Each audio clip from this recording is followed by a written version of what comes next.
Before we go on to the interview, have you already taken a look at the IPS Academy? The IPS Academy provides online courses from some of the best instructors out there on mental health, personal development, lifestyle, nutrition, mindfulness, improving your life quality, etc. Each course we offer has been made in collaboration with an instructor who has also been a guest here on the IPS Podcast. Have a look to see if there's a course to your liking, read the full course descriptions, and check out the thousands of positive reviews from students who have taken the course by going to theipsproject.com/academy or check the description of this episode to find the link. With that, let's dig into the interview. Hey everyone, this is Jellis Vaas, the founder of the IPS Project. Normally I would also say and the host here on the IPS Podcast, but in this case I'm actually not being the host. In fact, someone else is taking over, and that person is Dr. Abby Medcalf.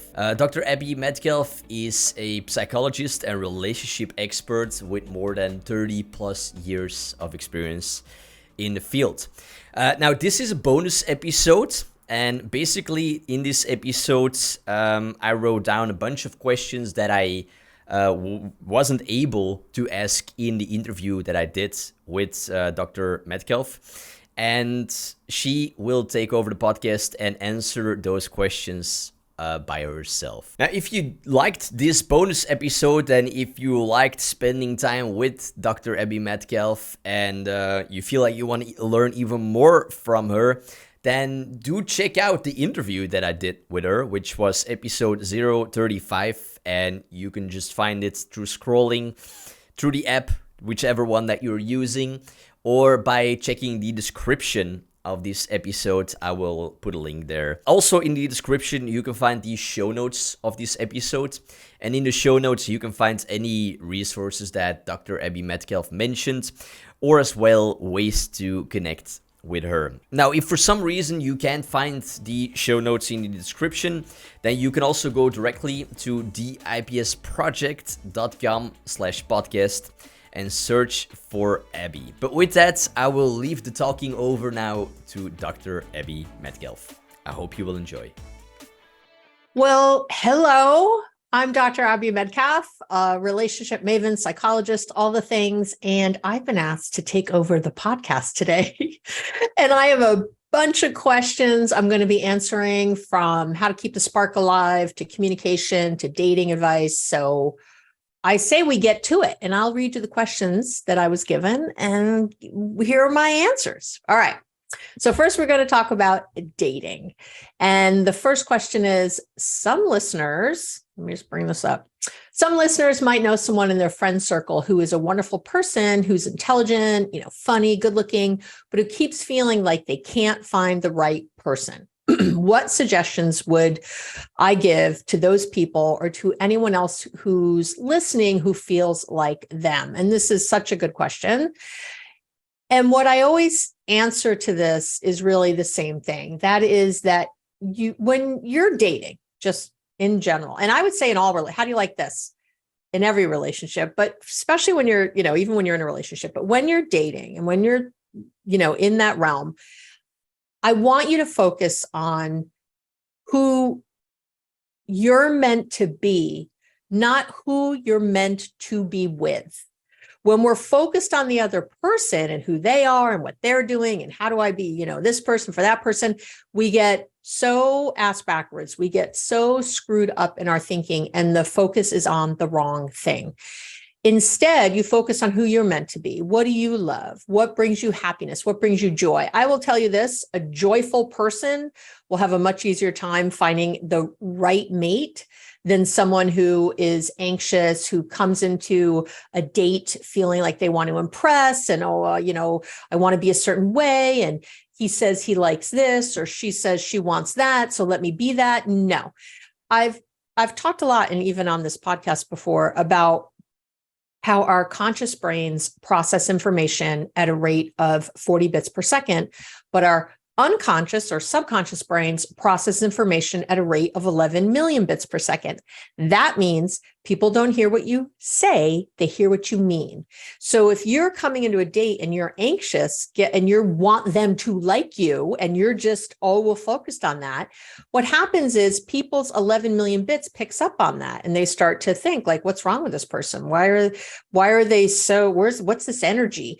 They don't consciously know what you're thinking. Obviously, they can't read your mind, but they can read this other stuff. They can fill in those blanks and they're filling them in all the time.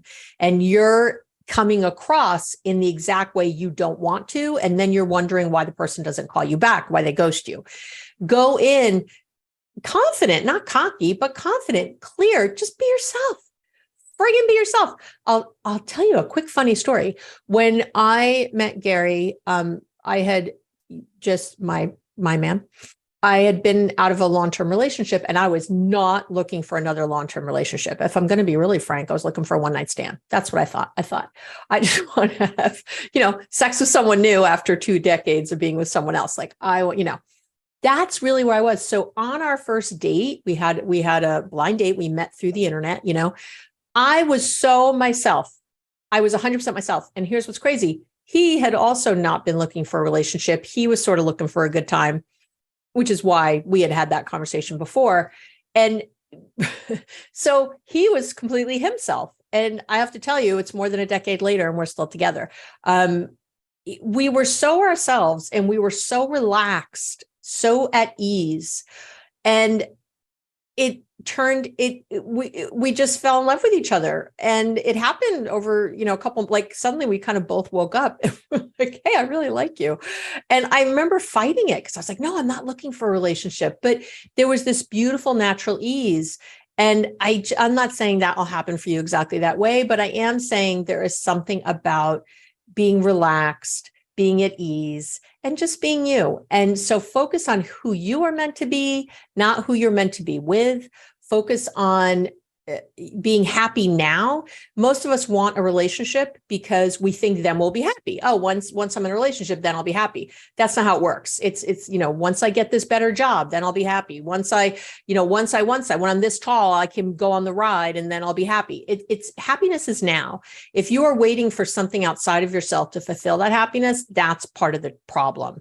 So really check your motivations, really check in with that. And that actually brings me to, we have another question here, which is a lot of people know what they want in another person, but never ask themselves what they can bring to the relationship, to their partner.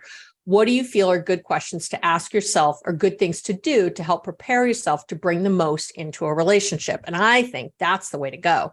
What are you bringing to the table? What do you have? What are the things that you want to see, be, feel in this relationship? And there's really nothing more important than that. Again, it's the reason we want to be in a relationship, for how we think it'll make us feel. So feel that way now, and then make sure that when you're with the person, you still feel that way, maybe even just more. Maybe it's just even magnified. But if you're feeling happy and serene and you get in a relationship and suddenly you're feeling drained and overwhelmed and anxious, then there's a problem, right? There's a disconnect. So the thing I would say to work on the most, it's really the behaviors. I don't know if there's questions to ask yourself exactly, but what I would say to do hands down is to become a ninja at mindfulness. I can teach you every great tool there is for how to be happy in a relationship, for how to communicate well, for all the things.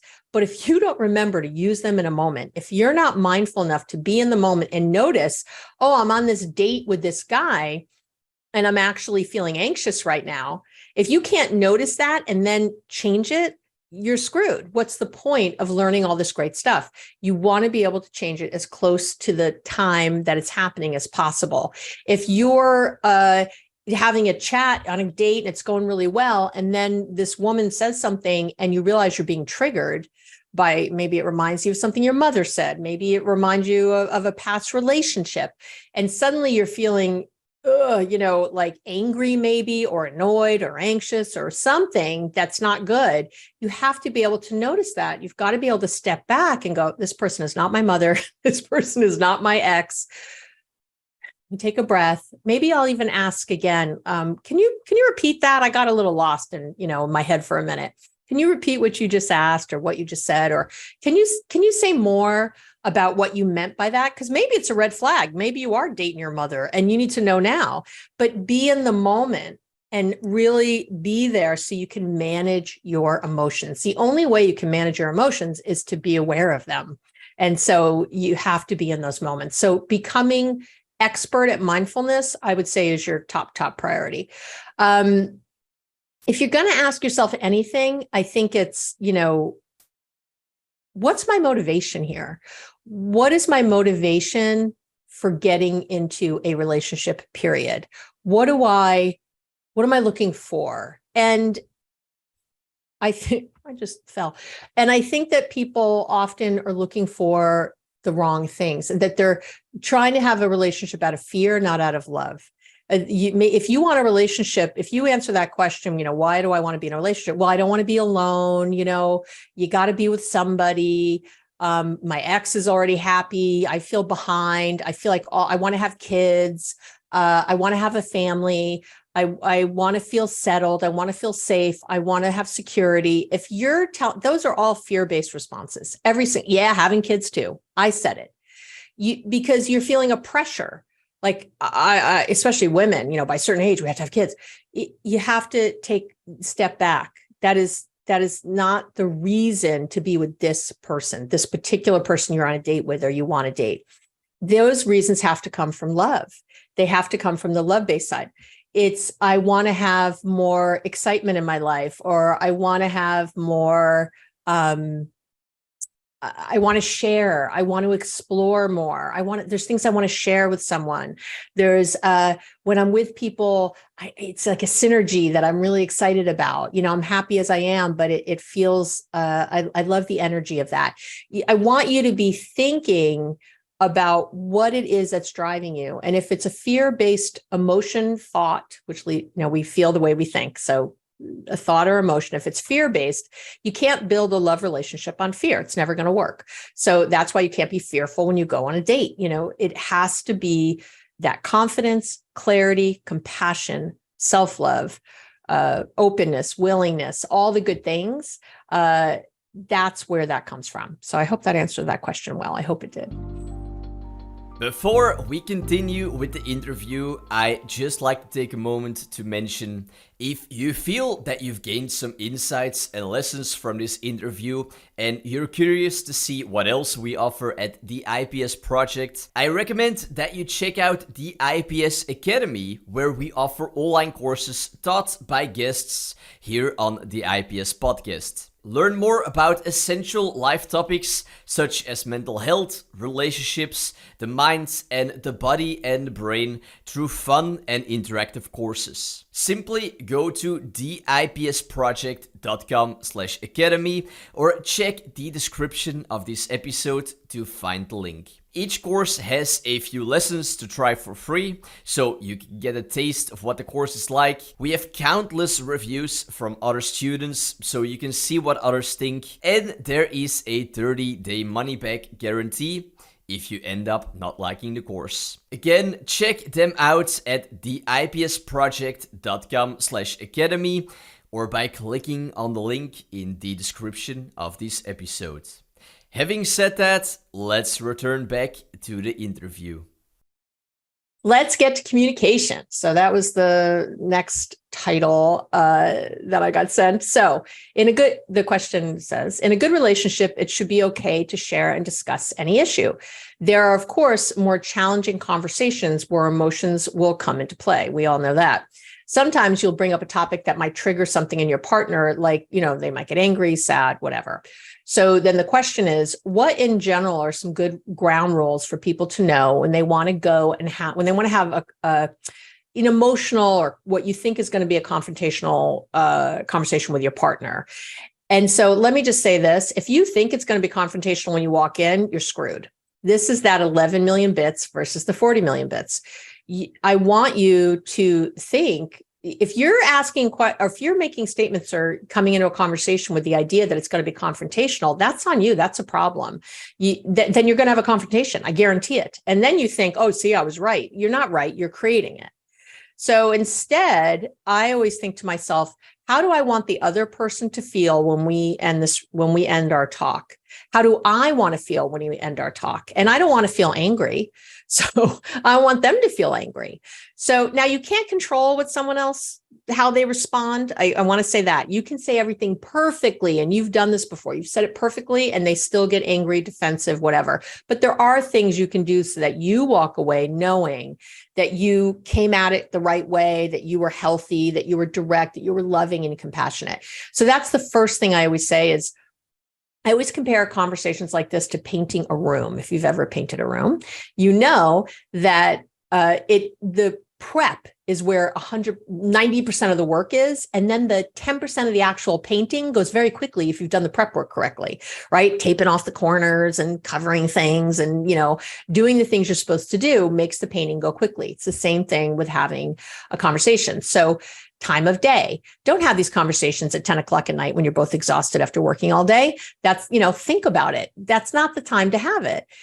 I say a lot, we have to connect to correct. So only have these conversations that are harder when you're in a connected, good place. And I know what you're thinking. You're like, I don't want to have it then. We're getting along. I don't want to poke the bear. Nope. That's exactly when you're both feeling close, emotional, loving, compassionate, open. This is the perfect time because you're then coming from that place. Oh my God, I love this person so much. I feel so close to them. And there's this thing, I want to be better. So let me talk to them. And then let me say this. I say it all the time. Don't sack your relationships. SAC. Don't offer suggestions, give advice, or criticize. So when you have something you want to say to someone, start with a question. It is the best thing. So for example, if you feel like your sex life is in the crapper, and you want to have more sex, then a wonderful thing, in a moment when you're feeling connected to your partner, you guys are getting along really well, you can stop and always ask permission first. This is another tip. It uses a different part of our brain. Hey, I want to ask you something. Is this a good time? I want to ask something. And, or I was thinking about something. Do you feel like we could have a chat right now? And again, say it in that lighter way will help. Not like I have something I really have to talk to you about. Of course, that's not going to go over well.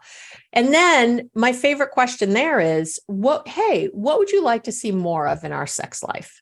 Don't talk about how you're not having enough sex and you wish it was better and you don't like how he doesn't go down on you or what. No, that's criticizing. And I know you don't think it's critical because it's criticizing because you're deciding what's right and what's wrong. And they're not wrong just because you think you're right and vice versa. So wanting more sex isn't right. It's not wrong either. And wanting less sex isn't right or wrong, right? Not knowing how to give head is not right or wrong. It just is. It just is. These are preferences. These are just things that are. So how do we get to a place where someone trusts us enough to want to lean in to learning, to being open, to being vulnerable? And it's not when you're confronting them and telling them how wrong they are and how bad they do something or how angry you are. It is from that place of loving connection when you're really trying to figure it out. You have to go into that conversation not with, we're going to have more sex and I'm going to figure out how to convince this person. You have to go into the conversation really curious, like, wow, what could our sex life look like? What are things that we want to see more of in it? And you could ask, what would you like to see less of? That's okay. But more of is always a lovely way to go. I know I want to have sex 5 times a week and my partner only wants it twice or never or once or whatever. And I wonder, where all that is. So even asking the other person if they don't want to have sex very much, tell me what happens when we have sex. How do you feel afterwards? Or what worries you about our sex life? Or is there anything that makes you anxious about what I do? Or tell me more. There isn't a better question on the planet. Tell me more, as a question. I'm curious. And if you're not 100% curious, don't have a conversation. If you're just driving towards an answer, the person will feel it with that 11 million bits. They're going to know they're just trying to prove themselves right. I'm being manipulated into a place, which is what's happening. And I don't like it. And I'm going to resist. And that's why you get a lot of resistance. So definitely thinking of the time of day, where your partner is, already being connected before you have a more difficult conversation. And then I love to start those conversations if if you can, if it works, with an intention. Like, hey, I want to talk to you about, finances. And I just want you to know, I love you so much. I have utter faith in us as a couple that we will figure this out. I know I have been kind of, whatever in the past, but I don't feel that way right now. I love you. I want to figure this out together. And I want us to brainstorm how to get there, how to get on a place where we're on the same page. So is this a good time for that? Is this okay? My intention is that we both walk away from this talk feeling heard, feeling seen, feeling loved.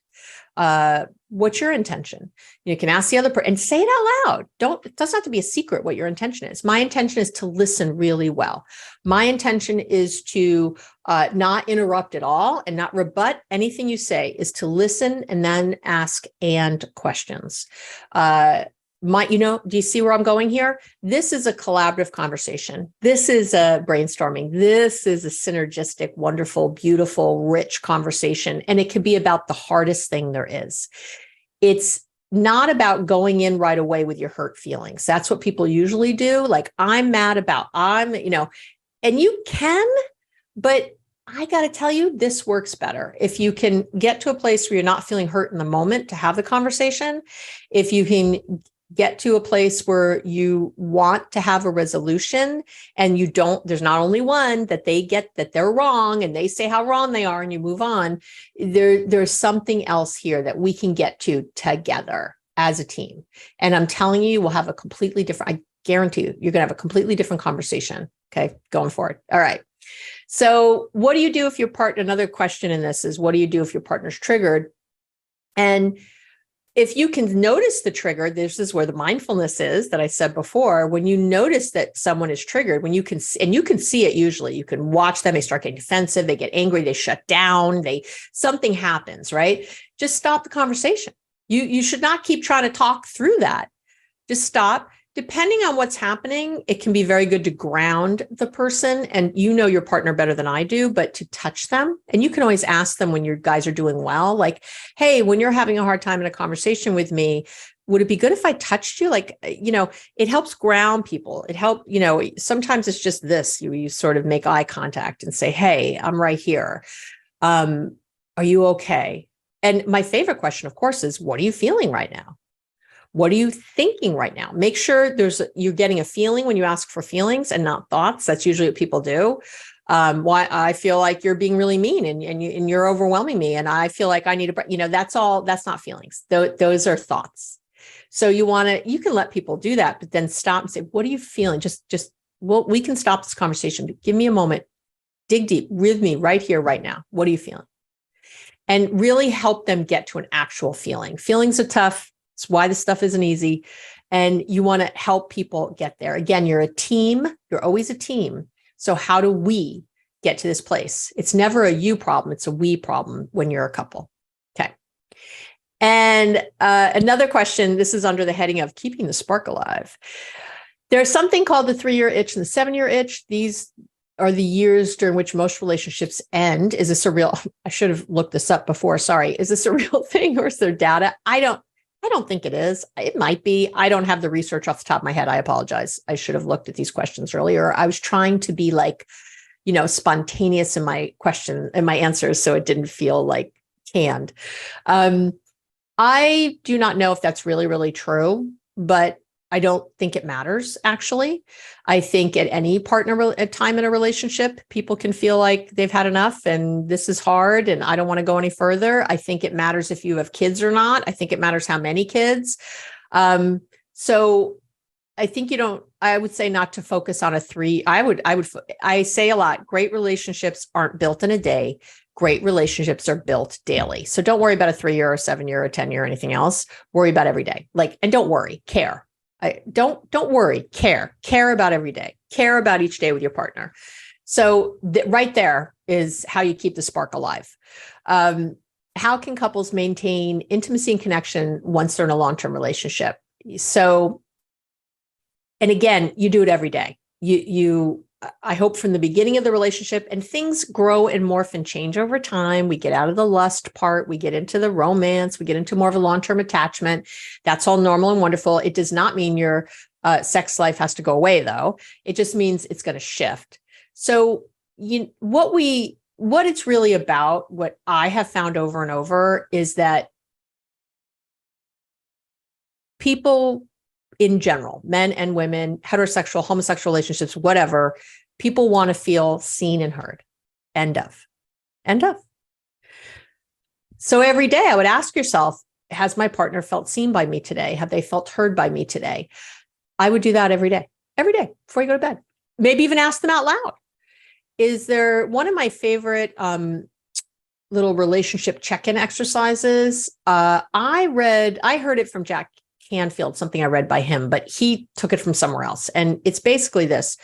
And I do it a little different than he does it, actually. I use a scale of 1 to 6. So on a scale of 1 to 6, 6 is you ask your partner. On a scale of 1 to 6, 6, I'm a rock star partner. I'm the best partner there ever was. 1, I'm really sucking at the partner thing. I need some serious help.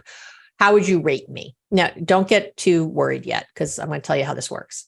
So what's nice about 1 to 6 is that the person, you're going to see, they can't pick a middle. You know what I mean? There's no middle there. There's a clear, you're either 1, 2, 3, or you're 4, 5, 6, right? You're either on one side or the other of that. But no matter what the person answers, and it's very rare for someone to answer a 6. I don't even know.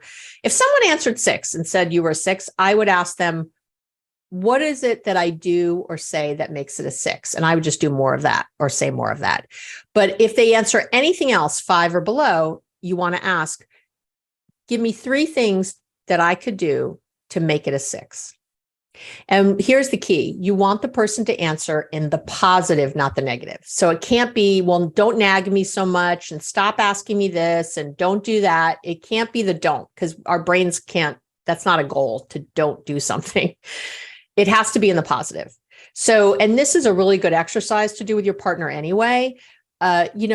For them, because a lot of times people know what they don't like and they don't even know what they want. So what target are you even trying to hit? How are you even supposed to get there? So stop yourself and, ask the question, what would it take to make it a 6? Well, I'd like you to, call me every day from work. I would like you to, and then you can know that you've done that thing. That's what I love about this. I can tell if I've done it or not. It's a clear goal and I can do it. And then even with that, you might say, well, do you want me to call you every single day? There's days where I really can't. Is there anything else I could do to have you feel loved every day? Or start asking questions. What is it about a phone call that lets you know I love you? Tell me more. And again, be curious. Don't go in your head like, oh, I don't want to do that. I got to get out of this. Instead, be curious, ask questions. It might be anything from, please plan our dates from now on. And again, when anything seems like it's forever, you're not gonna be able to keep up something forever. So I would stop and just say, well, let's do this for a week and then let's check back in, or let's do it for 2 weeks and check back in. And make it happen. And if it's something you really can't do, if you have a kind of job where you cannot check in during the day, you just know that's not going to happen, then say, that's not something I can do. Can you give me something else? Let's brainstorm something else that I love you, I'm thinking about you. And that's why you want to ask questions. What does it give you when I check in the middle of the day? What's happening? What's always happening is that the other person in that example is feeling insecure during the day, like you've forgotten them and you're off and you're talking to other people at work and they're feeling insecure. You can't fix your partner's insecurity. So you want to have that conversation. If that comes up, you want to really dig on that thing to find out. If your partner says, something like, could you put away the dishes at night before you go to bed? You got to think about, can I make that happen? So listen to the answer. And then again, ask questions off the answer or just do the thing. These are wonderful ways, again, to make a relationship great every single day. You cannot come back to that. It's like getting fit.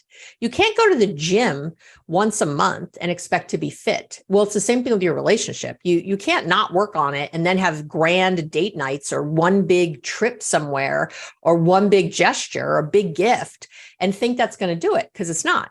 It's all the little things. It's the everyday of feeling seen and heard. So really focus on those things. Listen to what your partner says they want, not what you want to do, but what they want, and find a way to either do it or to change expectations around it or to really understand why, so you can feel more motivated to do it. All right. And then the last question here is taking steps. I'm sure there might be people listening who truly love what you shared and might say to themselves, yeah, I'm going to be able to use this information. But often, and we're all guilty of this, we end up doing nothing with the information we receive to improve our lives. Is there some tool or technique or tip that you use when you work individually with clients to help them actually use what they've learned? Taking action's hard. Creating a new habit is hard. How do I help people with that? Yeah, it's true. So number one, don't try to do a lot of things at once. Do one thing. Decide on one thing. Don't try to do, I've mentioned a lot of things in this podcast. So if every morning you woke up and set intention and you did that for a few weeks, just do that one thing. Just do that one thing. Just work on that. You can make a little list so you don't forget the other things you want to do. Or the mindfulness is really what I would tell you to start with. And, success is scheduled. Jim Rohn said that. He's a famous motivational speaker. Success is scheduled. So schedule it. I do the mindfulness and my meditation and other things. I have timers that go off. I have, one thing you can do for mindfulness is set a reminder on your phone for 3 times a day for a week. And then when the timer goes off, just notice where you are, bring your mind back to the present, notice how you're feeling, try to identify a feeling you're having and try to shift your brain into a good place, a healthy kind of love-based feeling. And that's it. I call it the 18-second shift because I've timed it because I'm crazy and it takes an average of about 18 seconds. So if you don't have 18 seconds, I don't know that I can help you, 3 times a day, less than a minute a day. So I would say to do that first, just do one thing, commit to it, and don't just commit, figure out an action you can take, like setting the alarm, a reminder on your phone for 3 times a day, do the action. And have that be the one thing. Get an accountability partner. But again, it tends to be that we overwhelm. When we go on a diet, we also have a boot camp and we also want to now start eating vegan and organically. You put too much down. Just start with a daily walk. And then if that goes well, maybe join a gym. And if that goes well, start looking at your food. And if, and even that might be, I'm going to start drinking more. I'm going to just add more water during the day. I'm going to start doing that. And that, one thing at a time is how you get to where you're trying to go, not everything at once, so be kind, mostly be kind to others for sure, but really be kind to yourself, be patient, slow your roll. You got this. You can do all the things I'm saying. Just take it one step at a time. All right. That is it. Thank you for having me as a guest on the podcast and letting me take over for the day. I'm Dr. Abby Medcalf. You can find me at abbymedcalf.com, ABBYMED as in Donald, CALF, abbymedcalf.com. And all my stuff is there. The Relationships Made Easy podcast. And I have a free mindfulness starter kit on the website. If you want to do that, all the things, all my life is there, social, all that you can find in one place. All right.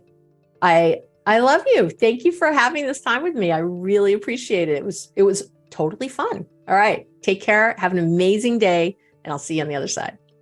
And there we go. I hope you enjoyed this episode with Dr. Abby Medcalf and that you learned a whole lot more about romantic relationships, dating, and communication. Now, if you are actually interested to learn even more from her, do check out the interview that I did with her, which was episode 035. And, well, you can find it by just scrolling through whichever app that you're using. But I will also link it up in the description of this episode.